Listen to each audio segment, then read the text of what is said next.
mensaheng tago sa puso na nagpaluha sa mga viewers na nagmahal at sumuporta kay Carla. To all the people who made this event my 18th birthday celebration, Ang mensaheng puno ng sinseridad at taus-pusong pasasalamat una sa Diyos, sa Team Kalingap at sa mga taong walang sawang sumuporta at nagmahal kay Carla. at kapamilya, kamag-anak sa pagmamahal at pag-aalaga, pati na rin sa suporta. Mga kaibigan, sa Isang taong nakalipas bilang isang Kalingap beneficiary at hanggang ngayon ay patuloy na minamahal at sinusuportahan at mas lalong minahal ng karamihan. Isang taong punong-puno ng pagpapasalamat sa mga taong ginamit ng Diyos upang matagpuan siya ni Kalingap Rob at maging parte ng Team Kalingap. We're so lucky to be a part of Kalingap. Simula nang dumating sa Kuya sa buhay namin, Isang taong nanatiling mapagkumbaba at marespeto sa mga taong nakapaligid at patuloy na nagmamahal sa kanya. araw na nakilala ko ng Isang taong tumaan sa mga pagsubok, subalit naging matatag dahil sa suporta ng mga taong nanatiling nagmamahal, nagtitiwala sa kanya. At sa isang taong iyon, may isang tao na nanatiling kasama, karamay, kaibigan at kapamilya. Isang tao na nagmahal at nagbigay lakas ng loob sa kanya upang maging matibay at matatag sa mga hamon ng buhay. At siya ay si Kalingap Jomar, ang pagtatagpong hindi pinilit bagkus nagbigay spark at kilig sa mga manunood. At ang pagtatagpong ito ay inilaan ng Diyos upang sila ay magkakilala at upang magbigay kasiyahan at inspirasyon sa mga viewers ng Team Kalingap. Ako po si Carla Togpolar, isang beneficiary ng Team Kalingap. Dati po ako nagtitinda ng puto para lang matustusan ang pag-aaral ko at ang mga gastusin namin sa bahay. Then,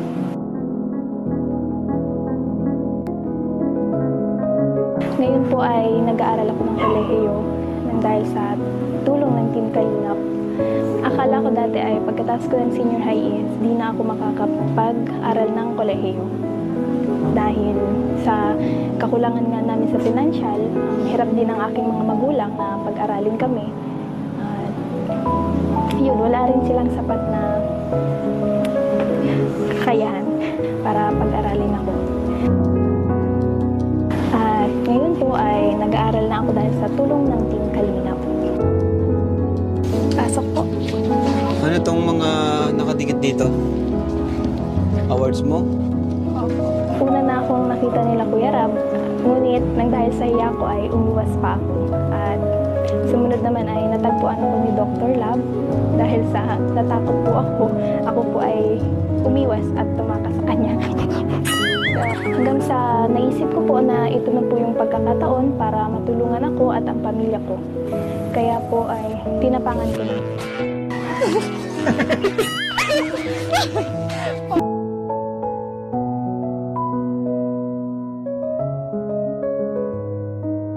Tata kay Jomar. Hindi na sa'yo, Jomar.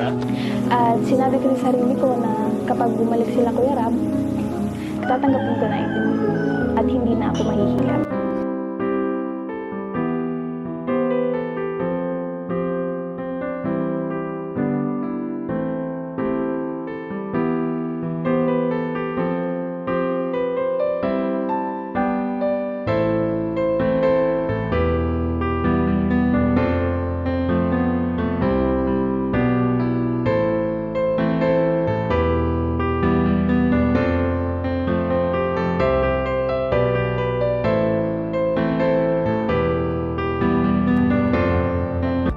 Sobrang thankful po ako sa Team Kalingap at sa lahat ng mga taong tumutulong sa amin kasi sobrang maraming magandang pangyayari ang nangyari sa buhay ko simula nang natagpuan ako ng Team Kalingap. Dumating po sa punto na isa na po ako sa nakakatulong sa pamilya ko, sila mama, na tutulan ko na rin po ang mga pangangailangan nila at lalo nakakapag-aral na rin po ng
Sabi, isang taon na pala po yun, pero parang nagsisimula pa lang po ang mga tao. Sobrang nagpapasalamat po ako sila Kuya Dal, Ate Elna, Kuya Rab, at Ate Jack. At syempre, nagtulong sa akin. Unang-una na rin po sa Team John Park Easy, sa lahat ng fan group.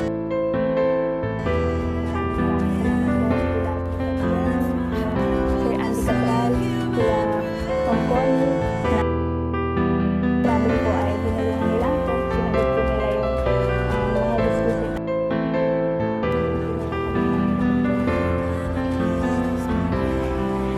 At syempre po sa mga founder and admins kay Ma'am Shiang, kay Tita Chi, and kila Tita Ola, kila Tita Ernie, kila Ma'am Irene, kila Ma'am Amani, kila Tita Jessa Bimino,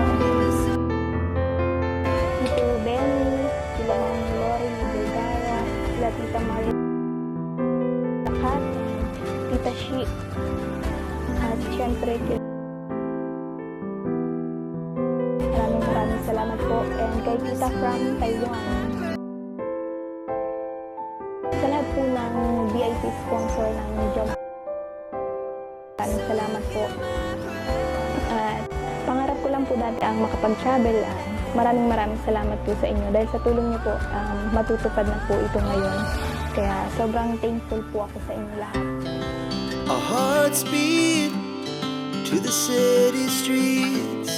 We began to feel the fire. We rise like tall buildings as the chemicals they take us higher. The night's young, it has just begun as she puts her hand in mine. We wanna chase the night.